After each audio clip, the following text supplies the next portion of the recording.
20 years ago from Harvard Business School professor Ted Levitt, one of the mentors you'll meet in this book. Not long ago, I reviewed all the 3x5 cards I'd written on and saved. This time my goal was to capture the rules I'd learned. I began to fill up 3x5 cards until I reached 52, at which point I stopped. Not because I'd run out of rules, but because they represented the best of what I'd learned and what I had to pass on. Because I want you to understand where these rules came from, each has a story about how I learned it. In almost every case, they come from 4 deep experiences I've had in my life.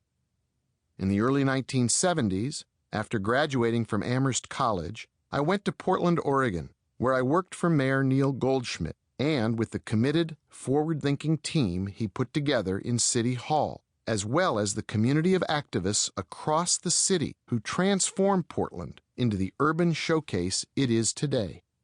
It was an education in urban planning, electoral politics, and the art of making change.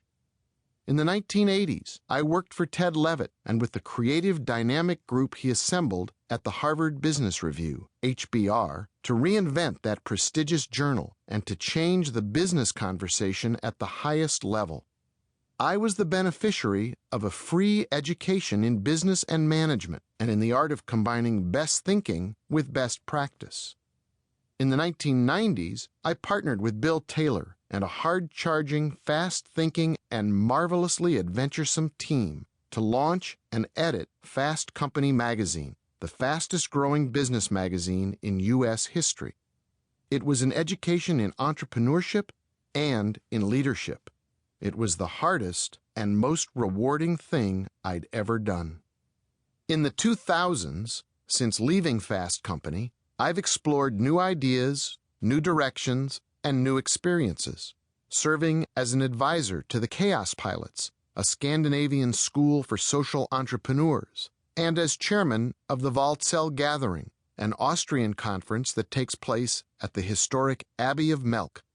As a self-appointed minister without portfolio, a self-styled global detective, I've traveled, consulted, and entered a new world of teachers and a wide variety of experiences. But this audiobook isn't about me. It's for you. The whole purpose of Rules of Thumb is to stimulate, inspire, challenge, and help you. Listen to it, use it, apply it in any way that works for you. It's an audiobook of rules, but there is no rule about how to listen to it. You can start at rule number 1 and work your way to rule number 52. You can use it as an I Ching for work and life. Open it to wherever you want to start and consider that rule your day's reading. You can listen to 1 rule per week and make listening to Rules of Thumb a year of self-discovery. Listen to the ones that make sense to you.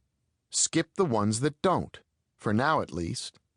You can always check back later and see if something in your life or in the world has changed to make what seemed obscure or irrelevant suddenly make sense. Make your own notes about the rules that speak to you. Talk back to the audiobook. Talk back to the rules. Most important, start keeping your own 3x5 cards to capture your own rules. You'll find that you'll pay closer attention to your own experiences. You'll collect your own network of teachers. You'll discover ideas that matter to you and help you make sense of the world. You'll start having a conversation with your own life and your own experiences. Those 3x5 cards will stack up as you take note of the best conversations you get into, including the ones with yourself. You'll discover rules of thumb in your daily life that work for you. That's what rule number 53 at the end of the book is for. I left that one open. Send your contributions to www.rulesofthumbbook.com or email alan@rulesofthumbbook.com. I'll collect them and post them so we can learn from each other. More than anything, here's what this audiobook is about. It's about what works. It's about a way of learning what works and applying it